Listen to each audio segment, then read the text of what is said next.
Jika satu pulau dihuni oleh dua negara, mungkin sudah banyak. Contohnya Pulau Sebatik yang terbagi antara Indonesia dan Malaysia. Ada juga Pulau Hispaniola yang terbagi antara Haiti dan Republik Dominika yang sudah pernah kami bahas di video yang lalu. Namun, ada satu pulau yang terbagi menjadi tiga negara dan satu-satunya yang ada di dunia, yaitu Pulau Borneo atau yang kita kenal sebagai Pulau Kalimantan. Mari kita simak ulasannya berikut ini. Bagaimana tiga negara bisa terbentuk di Pulau Borneo? Pulau Borneo atau Pulau Kalimantan adalah pulau terbesar ketiga di dunia dengan luas 748.168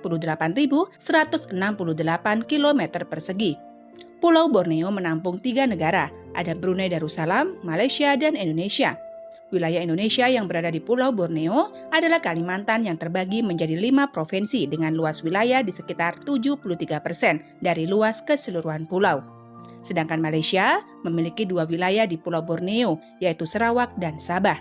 Keduanya membentuk bagian dari Malaysia Timur dan menyumbang sekitar 26% dari luas total pulau. Terakhir, ada Brunei Darussalam yang merupakan negara terkecil yang ada di antara ketiganya. Presentasi, luas keseluruhan Brunei di Pulau Borneo hanya sekitar 1%. Dilansir dari Borneo Project, hutan hujan di Pulau Borneo diperkirakan berumur sekitar 140 juta tahun. 2 kali lebih tua dari hutan-hutan sejenisnya di Amazon.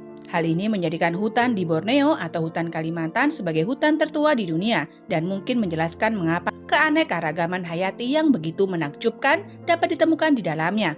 Seluruh garis pantai Pulau Borneo merupakan hutan rawa gambut. Kemudian di bagian pedalaman geografinya berubah dari hutan bakau, hutan hujan, rawa air tawar, hingga padang rumput pegunungan yang ada di sekitar Gunung Kinabalu, yakni gunung tertinggi di Asia Tenggara. Daerah pedalaman Kalimantan yang bergunung-gunung dianggap tidak dapat dilewati oleh para penjelajah, meskipun penduduk asli telah menjelajahinya selama ribuan tahun.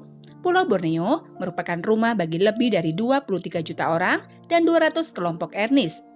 Populasi terbanyak berada di wilayah bagian Indonesia yang mencapai lebih dari 16,5 juta jiwa, Malaysia 5,9 juta jiwa, dan Brunei sekitar 500 ribu jiwa.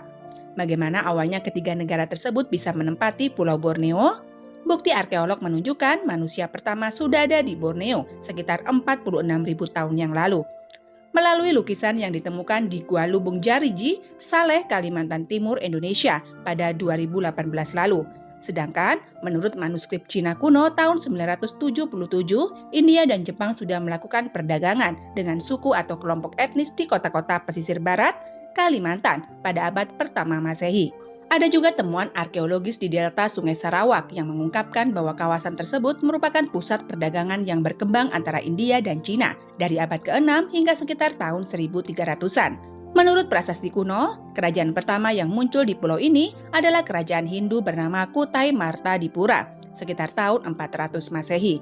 Dalam sejarahnya, Pulau Borneo dihuni oleh berbagai kerajaan dan kesultanan yang pada masa kejayaannya beberapa pernah menguasai hampir seluruh pulau.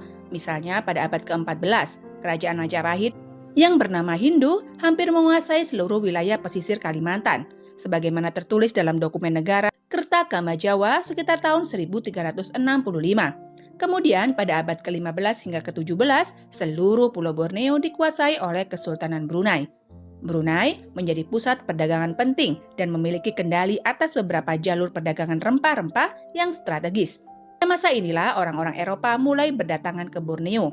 Bangsa Portugis yang pertama sampai di Borneo pada abad ke-16. Meskipun Pulau Borneo dipandang kaya, Portugis tidak melakukan upaya apapun untuk menaklukkannya.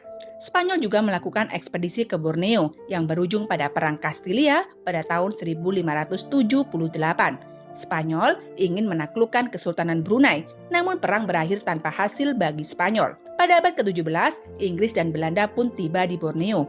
Inggris mulai berdagang dengan Sambas pada tahun 1609, sedangkan Belanda baru memulai perdagangannya pada tahun 1644 ke Banjar dan Martapura di bagian selatan pulau. Kedua negara tersebut tidak hanya berdagang, namun juga mempunyai misi menguasai seluruh wilayah Borneo. Pada abad ke-17 dan ke-18, Kesultanan Brunei mengalami penurunan kekuasaan akibat serangan dari luar dan pemberontakan. Akhirnya, Kesultanan Brunei pada tahun 1842 memberikan sebagian besar tanah di Sarawak kepada tokoh Inggris James Brooke. sebagai hadiah atas bantuannya dalam menumpas pemberontakan. Brok kemudian mendirikan monarki dan dinasti Brok memerintah Sarawak selama 100 tahun.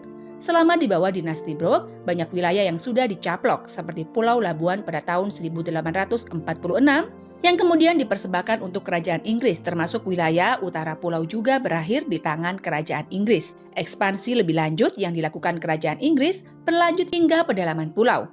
Hal ini menyebabkan Sultan Brunei ke-26, Hashim Jalilul Alam Akomaddin, meminta Inggris menghentikan upaya tersebut.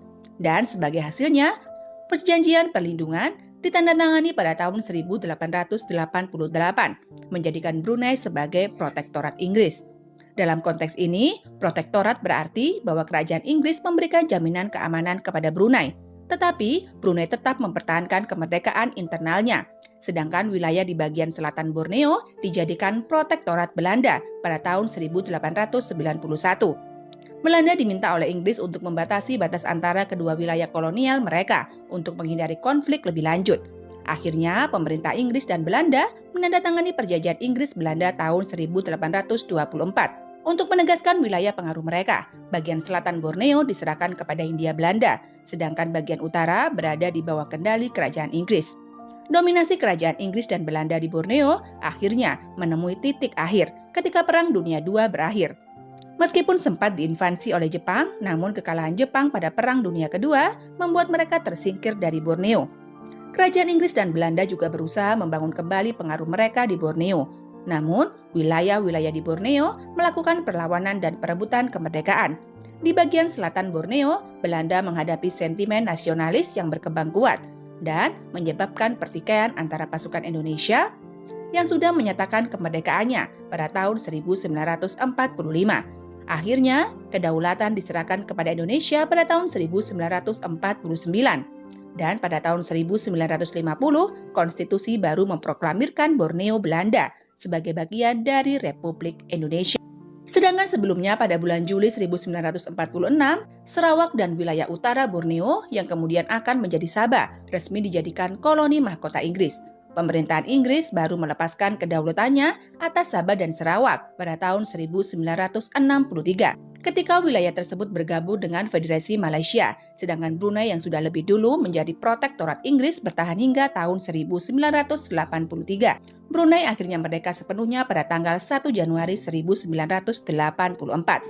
Khusus Federasi Malaysia yang dibentuk pada tahun 1963 dulunya menggabungkan Singapura juga. Namun akhirnya Singapura keluar dari federasi tahun 1965 dan berdiri sebagai negara independen. Brunei juga sebelumnya sudah diajak untuk bergabung, namun menolak dan lebih memilih menjadi wilayah protektorat hingga mencapai kemerdekaannya sendiri. Andaikan Brunei dulu ikut bergabung dengan Federasi Malaysia, maka saat ini Pulau Borneo hanya terbagi menjadi 2 negara. Tidak ada bedanya dengan pulau-pulau di dunia yang terbagi pada umumnya.